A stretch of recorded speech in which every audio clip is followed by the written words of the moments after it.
Good afternoon, I'm Assistant Chief Chris Butler. The victim in this case is Felipe Foster. He's a black male, 39 years old. The suspect in this case is James Hiawatha Russell, black male, 29.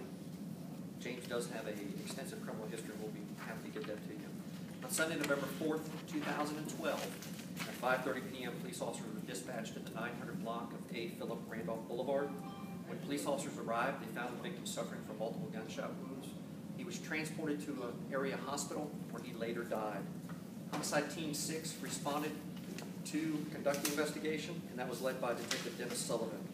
Our investigation revealed the following. The victim and suspect, they grew up together, so they had a long-standing relationship. I view them as being acquaintances. Earlier in the day, probably about 45 minutes before the shooting, they're actually involved in a fist fight over, they had an argument over money. The suspect lost the fist fight, and as I said before, about 45 minutes, he came back as the victim was standing near a street corner, raised a gun, and shot him multiple times and killed him there. We had many witnesses to this incident.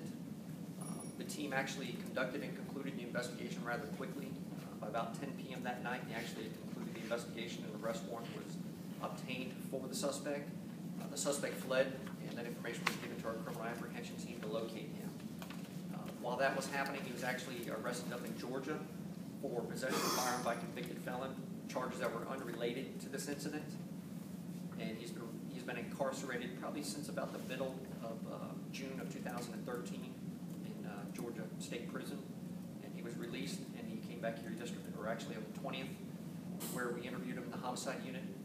He did not want to speak to us, and he was arrested with murder, as well as possession of firearm by convicted felon. I'll take any questions that you might have. What was the key to, I mean, you obviously knew it was him, but what was the key in the whole system to cracking this case and actually arresting him? The many witnesses, that part of that time of the day, APR was busy with people, and we had lots of witnesses that came forward and identified him as a shooter. That's the key to solving it. Why the distance in arresting this guy from when the shooting actually happened? He fled from our jurisdiction, or fled from the area. We could not locate him. So the delay with it is an arrest warrant was in the system. We couldn't find him.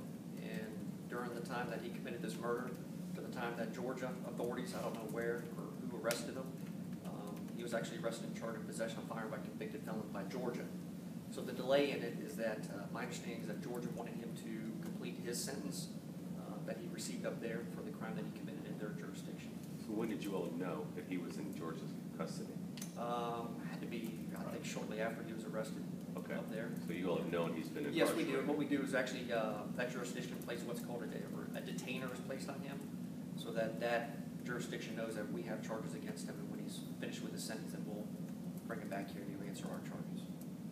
So did you guys physically go up there and get him? He wasn't out on his own when you picked him up? No, he's been incarcerated, and our fugitive unit went and brought him back. Any other questions?